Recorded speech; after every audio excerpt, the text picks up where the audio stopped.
बिस्मिल्लाहिर्रहमानिर्रहीम अल्हम्दुलिल्लाहि रब्बिल आलमीन वल आक़िबतु लिल मुत्तक़ीन वस्सलातु वस्सलामु अला सय्यिदिल अंबिया'i वल मुरसलीन अम्मा बाद। मैं अपनी बात इस शेर से शुरू करता हूँ। करो मेहरबानी तुम अहले ज़मी पर, करो मेहरबानी तुम अहले ज़मी पर, खुदा मेहरबान होगा अर्शे बरी पर। ये पहला सबक था किताबे हुदा का, ये पहला सबक था किताबे हुदा का। है मखलूक सारी कुंबा खुदा का।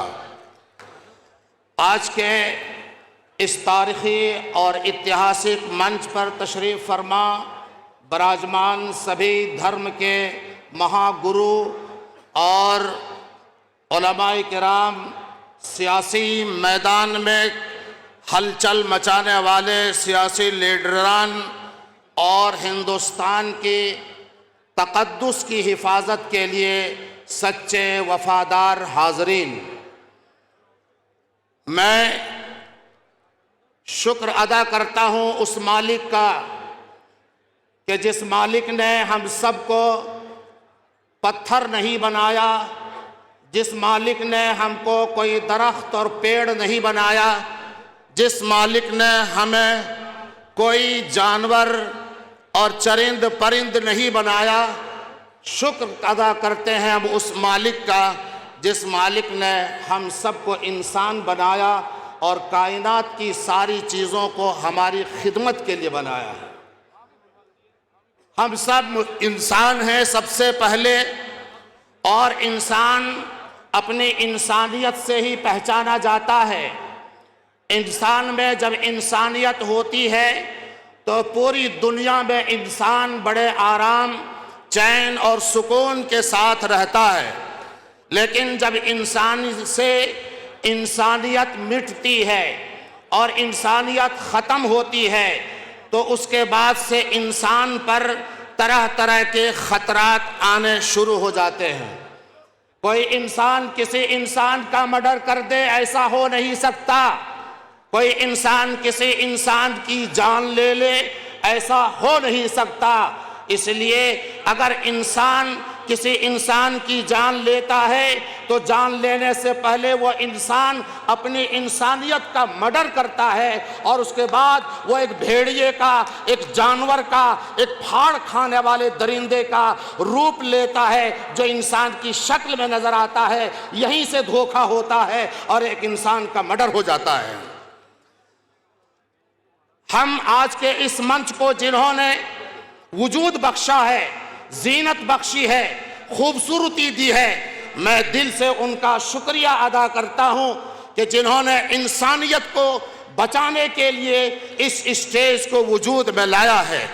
और ये ज़रूरत है, हिंदुस्तान की तारीख और इसका इतिहास पढ़ा जाए तो ये बात समझ में आती है, जब ये देश संकट में आया है, जब जब इस पर हालात आए हैं, जब जब इस पर ज़रबकारी करने की कोशिश की गई है और जब जब इस देश को बर्बाद करने की कोशिश की गई है, तो हमेशा धर्म गुरुओं ने, मजहबी रहनुमाओं ने आगे बढ़कर अपनी आवाज़ बुलंद की है और ज़माने को बताने की कोशिश की है कि जब तक धर्म जिंदा है, धर्म के मानने वाले सच्चे परस्तार और सच्चे वफादार जब तक इस सरजमीन हिंद पर बाकी रहेगा, मुल्क भी चमकता रहेगा, मुल्क भी आगे जाता रहेगा। जो इस देश के दिशा को गलत तरीके से फेरना चाहेगा उसके नकील डाली जा सकती है और ये नकील डालने का पावर और इख्तियार हमारे और आपके हाथ में है। हम सब यहाँ जमा होकर इस बात का सबूत दे रहे हैं कि हम सच्चे इस हिंदुस्तान के वफादार हैं और हमेशा इसी तरह से अपनी वफादारी का सबूत देते रहेंगे। हमारे तमाम धर्म गुरुओं ने अपना हक अदा किया है, अपना फरीज़ा निभाया है। हम उनके साथ कंधों से कंधे मिलाकर आज भी और आने वाले दिनों में भी इस मुल्क की हिफाजत के लिए, इस देश की हिफाजत के लिए, इस देश की एकता के लिए, इस भाईचारगी के लिए, इस मोहब्बत के लिए, इस प्रेम के लिए और इस रंगा रंगी तहजीब को देखने के लिए जब भी आवाज लगाई जाएगी, कंधे से कंधे मिलाकर साथ के साथ खड़े होंगे। भाईचारगी ही हमारी इस देश की मिसाल है। भाईचारगी, मोहब्बत, प्रेम ही हमारे इस हिंदुस्तान की रूह है और इसकी जिंदगी है। इस रूह को हम उस वक्त तक बाकी रहेंगे जब तक हमारी ये इत्तेहाद, हमारा ये एकता, हमारा एक सम्मान होकर मजबूती के साथ रहना जब तक कायम रहेगा, हिंदुस्तान का कोई कुछ नहीं कर सकता। अगर हम एक हो जाएं, अगर हम एक हो जाएं तो बन सकते हैं खुर्शीदों मुबी, वरना इन बिखरे हुए तारों से क्या बात बने।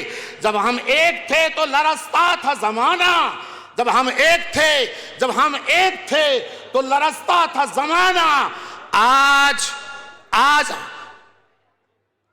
लरसता था जमाना, आज हमने अपने विचारों को बदल लिया तो हम अन्याय के हवाले हो गए। मेरे भाइयों, वक्त कम है, मैं इस शेर पर अपनी बात कहना चाहता हूं।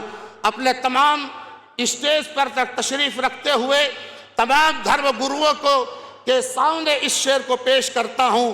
यूं तो आदमी हजार बनों में फिरते हैं मारे मारे, यूं तो आदमी हजार बनों में फिरते हैं मारे मारे। मैं उसका खादिम बनूंगा जिसे खुदा के बंदों से प्यार होगा, मैं उसका खादिम बनूंगा जिसे खुदा के बंदों से प्यार होगा। हिंदुस्तान जिंदाबाद।